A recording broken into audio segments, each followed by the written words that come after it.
Hello, good morning all of you. Welcome back multicraft ITI। मैं MD Irfan Ansari. आज मैं ratio and proportion में types of proportion के बारे में बताऊंगा। कि कल मैंने आपको प्रोपोर्शन के बारे में बताया था कि प्रोपोर्शन जिसको हिंदी में हम लोग समानुपात कहते हैं ना, तो हमने कल बताया था कि प्रोपोर्शन क्या होता है। जब पहली राशि दूसरी राशि का अनुपात, जब किसी पहली राशि मान लीजिए 5:1 है, जब पहली राशि दूसरी राशि का अनुपात, पहली राशि ये दूसरी राशि ये हो गया का अनुपात ये हो गया, ठीक है। अनुपात चौथी मान लीजिए कोई और नंबर है, चौथी मान लीजिए 6 नंबर हो गया।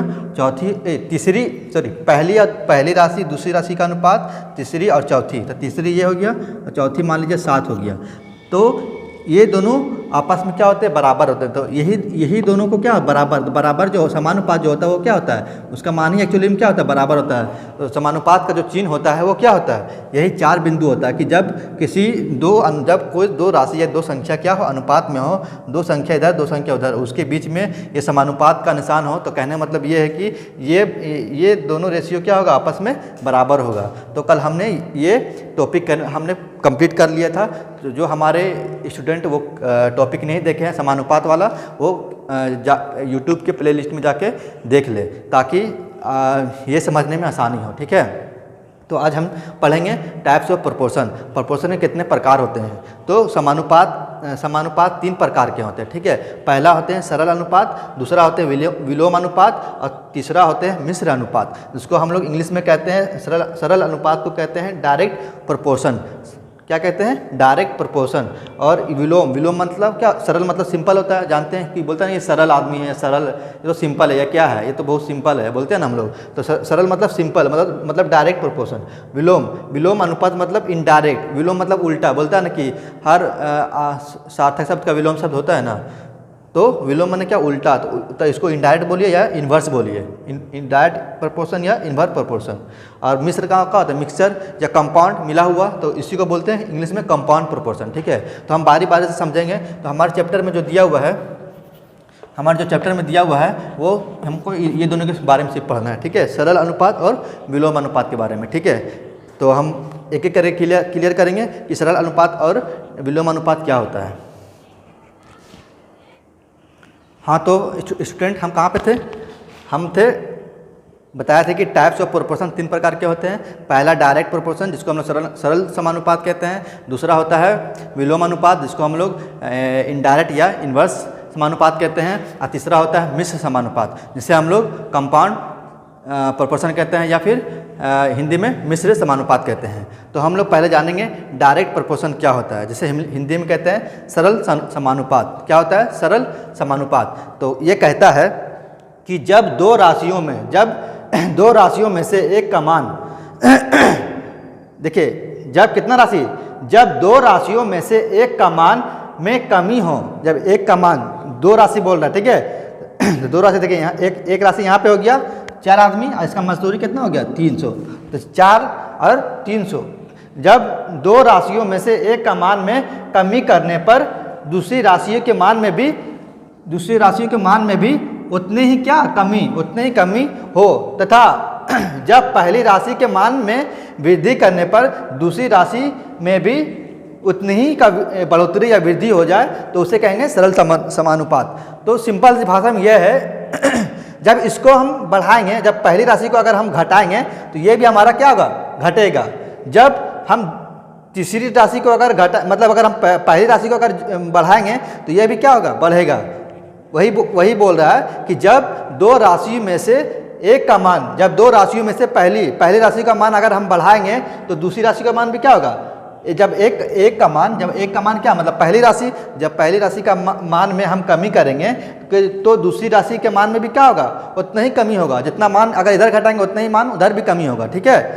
और जब पहली राशि के मान में वृद्धि करेंगे तो दूसरी राशि के मान में भी क्या होगा, वृद्धि होगा। जब इसमें कमी करेंगे तो इसमें भी कमी होगा, जब इसमें वृद्धि करेंगे तो इसमें भी वृद्धि होगा, ठीक है। यही क्वेश्चन कहता है, इसी को हम लोग बोलते हैं सरल समानुपात। तो हम समझेंगे एग्जाम्पल के तौर पे कि जैसे कि मान लीजिए कि 4 आदमी का मजदूरी है, वो 300 रुपया, कितना है, वो 300 रुपया है। 4 आदमी कोई मजदूरी करता है तो 300 रुपया वो लेता है, जैसे मान लीजिए कोई घर में काम करता है, कोई भी मजदूरी का घर बनाने कहीं काम हो रहा है, तो 4 आदमी काम करता है तो 4 आदमी को कितना रुपये देना पड़ता है? 300 रुपये, ठीक है। तो वही अगर 4 आदमी से बढ़कर 6 आदमी हो जाता है तो क्या हो गया? अधिक पैसा देने पड़ रहे हैं। मतलब आदमी बढ़ा तो क्या हुआ? पैसा भी बढ़ा। देखिए आदमी बढ़ा तो क्या हुआ? आदमी अगर बढ़ रहा तो क्या हुआ? पैसा भी क्या हुआ? बढ़ गया। कितना बढ़ गया? 150 रुपये बढ़ गया। 300 पहले दे रहा था 4 आदमी में, अब कितना रुपये दे रहा? अब 150 रुपया अधिक दे रहा। कितना दे रहा? 150 रुपया अधिक दे रहा है। 300 में 150 जोड़ देंगे कितना आ जाएगा? 450 रुपया आ जाएगा। तो वही बोल रहा है कि जब एक राशि के मान में हम कमी करेंगे तो दूसरी राशि के मान में भी कमी आएगा। और जब पहली राशि को अगर बढ़ाएंगे तो दूसरी राशि भी क्या होगा? बढ़ेगा। तो यहाँ पे देखिए 4 आदमी पहले काम कर रहा तो क्या हुआ? 300 रुपये में काम कर रहा था, लेकिन जब आदमी बढ़ाए, जब 4 से 6 आदमी कर दिए तो क्या हो गया? पैसा भी हमारा क्या हो गया? बढ़ गया। पैसा भी क्या हो गया? हमारा बढ़ गया। तो वही चीज़ बोलता है कि डायरेक्ट प्रोपोर्शन, जब हम सरल समानुपात ही बोलते हैं, जब पहली राशि को हम कम करेंगे तो दूसरी राशि भी क्या हो जाएगा? कम हो जाएगा। अगर उसी को उल्टा कर दें, अगर हम पहली राशि को अगर हम बढ़ा दें तो दूसरी राशि भी क्या हो जाएगा? हमारा बढ़ जाएगा। तो इसको हम सोल्व करते हैं। तो हम फार्मूला बताए थे आपको समानुपात का, ये क्या होता है? ए अनुपात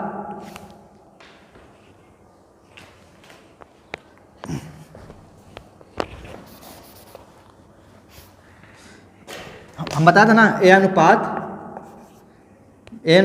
बी समानुपात सी अनुपात डी। ये क्या होता है? फार्मूला होता है। मतलब पहली राशि अनुपात दूसरी राशि समानुपात तीसरी राशि अनुपात चौथी राशि। तो क्या करेंगे? हमको क्या निकालना है? हमको यहाँ पे तो निकालना कुछ नहीं, यहाँ पे सारा का मान दिया हुआ है, ठीक है। अभी आगे हम सॉल्व करेंगे क्वेश्चन। तो कहने मतलब हम जैसे हम यहाँ पे मालूम करें कि 4 आदमी का मजदूरी 300 रुपया है, तो हम एक आदमी की मजदूरी कैसे निकालें? देखिए, तो हम ये सिद्ध करेंगे कि जब आदमी बढ़ाया तो इधर जितना आदमी बढ़ाया उतना पैसा भी इधर बढ़ गया। देखिए कैसे? पहले देखिए 4 आदमी कितना रुपये? 4 आदमी है, कितना ले रहा? 300 रुपये ले रहा। तो एक आदमी कितना रुपये लेगा? तो एक आदमी जो है, एक आदमी को कितना रुपये देना पड़ रहा है? 4 आदमी मिलकर 300 रुपया क्या है? ले रहा है। तो एक आदमी को कितना मिल रहा है? तो एक आदमी का हम वैल्यू जब निकालेंगे तो 4, जब हम कल बताए थे, जब भी हमें कुछ एक चीज़ निकालना हो तो 4 कहाँ चला जाता है? ये संख्या के नीचे, तो 4 नीचे आ गया। यहाँ पे क्या बच गया? 1 बच गया, कुछ नहीं तो 1 बच गया। मतलब एक आदमी का निकाल रहे हैं तो काटिए 4 7 28 और 2 4 5 20। मतलब एक आदमी को कितना मिल रहा? एक आदमी को 75 रुपया मिल रहा। कितना मिल रहा? 75 रुपीज़ मिल रहा है। तो देखिए, तो 6 आदमी बढ़ाया तो 6 आदमी इसको गुना कर दीजिए। तो 6 आदमी इधर बढ़ेगा तो इधर भी क्या होगा? 6 से गुना हो जाएगा, क्योंकि जब 6 आदमी इधर भी बढ़ा तो 75 में भी क्या होगा? 6 से गुना हो जाएगा। क्योंकि जब एक आदमी का इतना रुपया तो 2 आदमी कितना हो जाएगा? 150 हो जाएगा। 2 आदमी हटा देते पहले इसको। एक आदमी को इतना रुपया देना पड़ रहा है तो 2 आदमी कितना देना पड़ेगा? बताइए। एक आदमी को 75 रुपये मिल रहा है तो 2 आदमी को 150 मिलेगा। तो 150 कैसे होगा? जब इधर गुना किए हैं, देखिए बहुत इजी में समझा रहे हैं, ठीक है। जब इधर 2 गुना किए तो 75 में क्या करेंगे? इधर 2 गुना कर दीजिए। तो 2 आदमी हो गए इधर, 2 आदमी इधर, 2 5 10 के 0, 2 7 14 15, तो 150 रुपया गया। तो एक आदमी काम कर रहा था उसको 75 रुपये मिल रहा है। जब 2 आदमी काम करने का है उसको कोई मालिक को कितना देना पड़ेगा? 150 रुपये देना पड़ेगा। तो वही अगर 6 आदमी का काम करा रहे हैं कितना रुपये देना पड़ेगा? देखिए इसको हटा देते हैं। एक आदमी का मान कितना है? 75 रुपया है। तो हम 6 आदमी का काम कराएंगे तो कितना हो जाएगा? 6 आदमी इधर गुना करेंगे और 6 आदमी इधर गुना करेंगे। हम सिर्फ अभी ये बता रहे हैं कि जब इधर भी जितना बढ़ा है उधर भी इतने रुपये बढ़ा, ठीक है। बस वही बता रहे हैं अभी आपको। तो 6 आदमी का मान, तो 6 से गुना कीजिए। 6 5 30, 6 5 30 का 0, हाथ में 3, 6 7 42 और 3 45। तो 6 आदमी का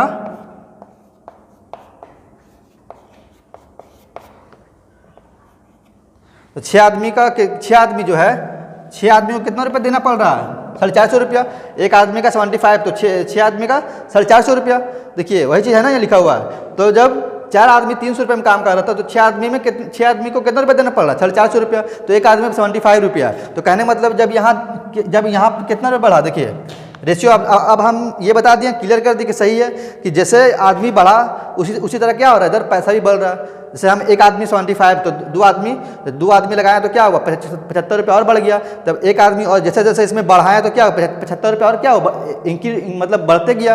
तो जब आदमी घटाएंगे तो क्या होगा, पैसा भी घटता जाएगा। वही चीज़ आपको बताएं कि ये डायरेक्ट प्रोपोर्शन नहीं बोलता है। जब हम पहली राशि में अगर घटाएंगे तो दूसरी राशि में भी हमें क्या होगा, कमी होगा। अगर हम पहली राशि में अगर बढ़ाएं तो दूसरी राशि में क्या होगा, बढ़ोतरी होगा। तो वही चीज़ हम आपको बता रहे थे, ठीक है। अब हम ये बताते हैं आपको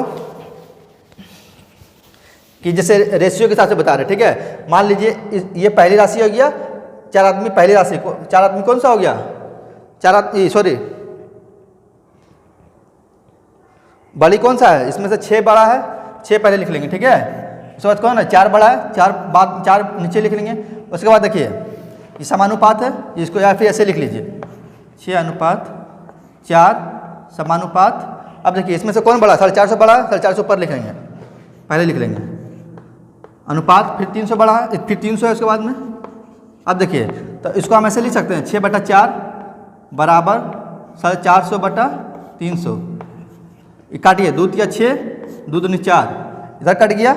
अब 3 तो नहीं कटेगा। अब देखिए इधर काटते हैं, एक 0 कट गया, 5 9 45, 5 6 30, 3 3 9, 3 दूनी 6। देखिए आ गई दोनों बराबर, दोनों बराबर आ गया है ना। तो कहने मतलब ये कि जितना इधर बढ़ा उतना इधर भी बढ़ा, जितना इधर है उतना उधर भी है। कहीं कुछ इधर नहीं कि इधर बढ़ाएं तो इधर घट गया, इधर बढ़ाएं तो इधर घट गया, ऐसा कुछ नहीं है। जो पहले था, पहले 3 से 2 हुआ तो ये भी 3 से 2 हो गया, ये 2 से 3 होगा तो ये भी 2 से 3 हो जाएगा, ठीक है। तो वही हम प्रूफ कर रहे थे कि जो हमारा ये डायरेक्ट प्रोपोर्शन बोलता है कि जब हम पहली राशि में हम जब बढ़ाएंगे तो दूसरी राशि भी क्या होगा, बढ़ेगा। जब हम दूसरी राशि घटाएंगे, जब पहली राशि घटाएंगे तो दूसरी राशि भी क्या होगा, घटेगा। बस हम वही बोल रहे थे। तो हम इससे क्वेश्चन ले लेते हैं कि क्वेश्चन के कैसे इससे रिलेटेड क्वेश्चन आते हैं, ठीक है। तो मैं एक क्वेश्चन करके आपको बता रहा हूँ। तो अगर आपको निकालने के लिए दे दें ABCD में से कुछ आप C ना रहे या B ना रहे, जैसे कल मैंने आपको बताया था, तो यही फार्मूला से हम निकालेंगे, ठीक है। हाँ, आइए क्वेश्चन नंबर 1 पे आते हैं। बोलता है, एक मिनट,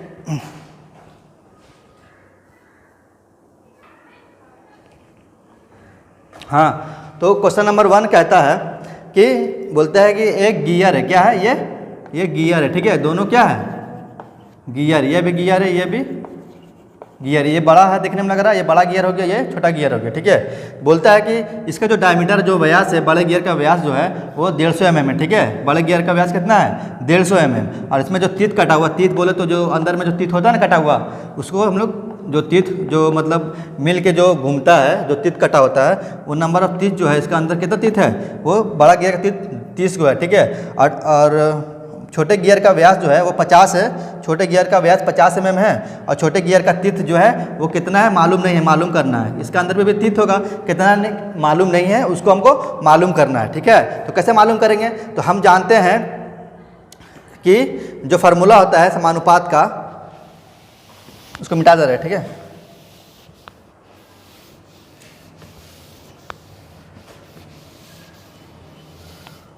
ये क्या बोल रहा है, बड़े गियर में तीत कितना है, बड़े गियर में तीत कितना है, बड़े गियर में,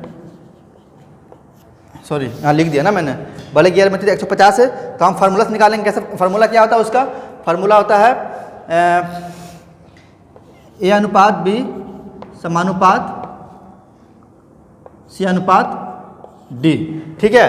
तो देखिए, तो इसमें से बड़ा संख्या कौन है, बड़ा गियर का व्यास कितना है, 150 है, तो 150 लिख देंगे, ठीक है। तो जब हम व्यास का बात करें तो हम व्यास को लेंगे, ठीक है। तो बड़े गियर का व्यास कितना है, बड़े गियर का व्यास 150 है, तो 150 लिख लिया यहाँ पे।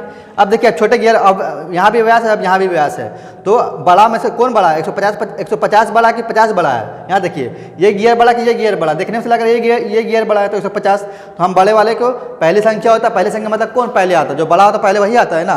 तो बड़ा है कौन, बड़े गियर का व्यास बड़ा है, तो 150 लिख लिए। अब छोटे गियर का व्यास कितना है, 50। तो आप क्या करेंगे, यहाँ पे 50 लिख लिए, समानुपात का है, समानुपात का निशान दे दिए। अब C में आइए, आप किसका बात कर रहा है, आप बात कर रहा है तीत का, तीत माने तो अब तो तिथ किसका लेके स्टार्ट करेंगे, बड़े गियर का तिथ लेंगे छोटे गियर का, तो बड़ा है तो पहले बड़ा गियर का तिथ लेंगे, तो बड़ा गियर का तिथ कितना है 30, कितना है 30। अब छोटे गियर पे आएंगे कि छोटे गियर का दांत कितना है, हिंदी में दांत और इंग्लिश में तिथ, तो छोटे गियर का दांत कितना है निकालना है, मालूम नहीं कितना दांत है, बड़े गियर का मालूम था कितना 30 तो लिख दिए, छोटे गियर का मालूम नहीं था तो क्या करेंगे यहाँ पे डी ही डाल देंगे, ठीक है। तो अब क्या करेंगे, अब इसको हम बट्टे में लिख लेंगे, ऐसे लिख सकते हैं, बताया था ना कि 150 ये अनुपात का मतलब क्या होता है बट्टा कर दिए, ऐसा समानुपात का मतलब होता है बराबर, 30 को लिख लिए, अनुपात को फिर हम बट्टा में लिख लेंगे और डी नीचे, डी का मान निकालना, डी क्या है तिथ, नंबर ऑफ तिथ की संख्या है, ठीक है। तो अब क्या करेंगे हम डी का मान निकालने के लिए ऊपर नीचे गुना कर देंगे, ठीक है, इधर बना दे रहे हैं हम, तो हम जब गुना करेंगे जो नीचे वाला उसको ऊपर ले जाएंगे, तो 150 ऊपर है, तो 50 को ऊपर रहने देंगे, डी नीचे है तो उसको ऊपर ले लेंगे, कोई दिक्कत। अब क्या करेंगे इसका काम, ये उसको ऊपर ले गया, अब बराबर निशान है बराबर दे देंगे, ठीक है। अब 30 ऊपर है 30 को ऊपर ही रहने देंगे, अब नीचे कौन है 50 है तो 50 को 30 की तरफ ले जाएंगे, तो 50 हो गया इधर। अब क्या करेंगे, अब डी का मान निकालना, तो क्या करेंगे डी का मान निकालने के लिए 150 को क्या करेंगे हम इधर वाली संख्या के नीचे भेज देंगे, जो भी चीज़ हमें सिंगल निकालना होता है उसके साथ में जो संख्या गुना होता है उसको हमेशा हम नीचे भेजते हैं, याद रखिएगा, ठीक है। जो भी संख्या हमको सिंगल निकालना है, चाहे x का मान निकालना हो, चाहे d का मान निकालना हो, चाहे एक आदमी का मान निकालना हो, तो हम क्या करेंगे जो जितना मान होगा उसको हम यहाँ पे क्या करेंगे उसको नीचे की ओर भेज देंगे, तो हम 150 को नीचे भेज देंगे। आप क्या कीजिए, आप भागा दे दीजिए यहाँ से, 1 0 कट गया, 5 के पारा से कटता है 5 और 15, 5 के पारा में आता है दोनों, तो 5 एकम 5 या 15, अब 3 है 30 है, तो 3 कट जाएगा 3 के पारा में, 3 का पारा में आता है, तो 3 एक बार में काट दिए और 30 को भी काट दिए, 3 एकम 3, 1 0 बच गया, 0 उतार दिया यहाँ पे, कोई दिक्कत खत्म, नीचे कुछ नहीं बचा, नीचे 1 बचा है। तो अब क्या करेंगे 10 ऊपर में है, यहाँ गुना का निशान यहाँ 1 है, 10 को हम 1 से गुना करेंगे कितना आएगा 1 ही आएगा, तो हमारा राइट आंसर कितना हो जाएगा 10, मतलब डी कितना आ गया हमारा 10 आ गया, मतलब 10 तिथ है, कितना तिथ है छोटी तिथ में 10 तिथ है, तो यही हमारा राइट आंसर हो जाएगा, ठीक है, यही हमारा राइट आंसर हो जाएगा। तो फ्रेंड स्टूडेंट हमारा आज के लिए ये क्वेश्चन इतना ही रहेगा, ठीक है। मैं नेक्स्ट वीडियो में और मैं क्वेश्चन लाऊंगा, और जो अगला जो हमारा टॉपिक है, अभी मैंने बताया था डायरेक्ट प्रोपोर्शन, नेक्स्ट हमारा रहेगा इनडायरेक्ट प्रोपोर्शन, जिसे हम लोग बोलते हैं इनवर्स प्रोपोर्शन या हिंदी में बोलते हैं विलोम समानुपात। तो उम्मीद करता हूँ कि आपको ये समझ में आया होगा। तो आज के लिए इतना ही, नेक्स्ट वीडियो में हम फिर मिलेंगे। तो अगर कोई प्रॉब्लम हो, कोई दिक्कत हो तो प्लीज़ कमेंट करें, मैं पूरी कोशिश करूंगा आपको अच्छे से बताने के लिए, ठीक है। तो एक बार फिर से हम रिपीट कर देते हैं, ठीक है। क्या बोला था यहाँ पे क्वेश्चन नंबर 1 में कि ये गियर बड़ा गियर है, ये छोटा गियर है, ठीक है। इसमें से बड़े गियर का व्यास इतना दिया हुआ था और बड़े गियर का दांत का संख्या कितना था। ये बड़े गियर का व्यास यहाँ से यहाँ तक क्या बोलते हैं, व्यास बोलते हैं, जिसको डायमीटर बोलते हैं इंग्लिश में। इसमें 50 हो गया, और इसमें जो तीत है, जो तीत कटा हुआ है कितना है, वो 30 तीत कटा हुआ कितना है 30 गो है, ठीक है। अब छोटे गियर में बताते हैं, छोटे गियर का व्यास जो है वो 50 है, तो 50 यहाँ लिखा हुआ है, ठीक है। और छोटे गियर का दांत मालूम करना कि इसमें नंबर ऑफ तीत कितना कटा है, तो नंबर ऑफ तीत कितना कटा है, तो वही हमको यहाँ क्या करना था, निकालना था, ठीक है। तो हम क्या किए, हम फार्मूला जानते हैं समानुपात का, ए अनुपात बी समानुपात सी अनुपात डी। तो दो ए क्या होता है, कोई भी संख्या पहले होता है तो बड़ा होता है, तो बड़ा होता है तो हम बड़ा वाला को पहले लेंगे, बड़ा वाला व्यास कितना है 150 है, 150 लिख लिए।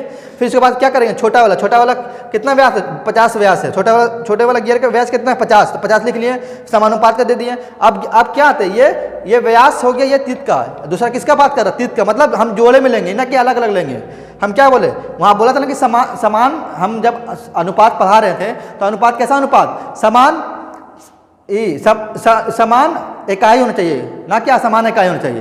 तो ये व्यास का बात कर रहे हैं, इसलिए हम व्यास के ले रहे हैं। और तीत का बात कर रहा है, तो तीत को हम क्या कर रहे हैं, एक साइड ले रहे हैं, व्यास को एक साइड और तीत को एक साइड। तो जो बड़ा तीत है उसको आगे लेंगे, जो छोटा तीत है उसको बाद में लेंगे। तो वही किए, जो बड़ा तीत था 30 को पहले ले लिए और छोटा तीत को बाद में ले लिए, ठीक है। अब क्या कर रहे हैं हम, ये अनुपात को बट्टा में लिख लिए, जो पहले उसको बड़ा ऊपर में लिख लिए और जो बाद में था उसको नीचे लिख लिए, ऊपर नीचे मल्टीप्लाई कर दिए और डी का मान यहाँ से निकाल लिए, ठीक है। तो कहने मतलब ये है कि जब हम बड़ी राशि, जब पहली राशि में एक का मान घटाएंगे, दूसरी राशि भी मान का क्या होगा मान घटेगा। अगर हम पहले राशि में किसी चीज़ का मान हम बढ़ाएंगे तो दूसरी राशि में भी मान क्या होगा, बढ़ेगा। जैसे कि यहाँ पर देखिए बड़े गियर में देखिए ये क्या है, यहाँ बड़े गियर में जो व्यास है इसका जो डायमीटर है वो क्या बड़ा है 150, तो नंबर ऑफ टीथ भी क्या है इस पर 30 है। जब आइए आप छोटे गियर में व्यास कितना है 50 है, लेकिन इसमें नंबर ऑफ टीथ कितना है 10 है, तो कम हो गया ना। जब हम गियर का साइज घटा दिए तो क्या हुआ, नंबर ऑफ टीथ भी कम हो गया। तो वही चीज़ बताता है कौन, डायरेक्ट प्रोपोर्शन।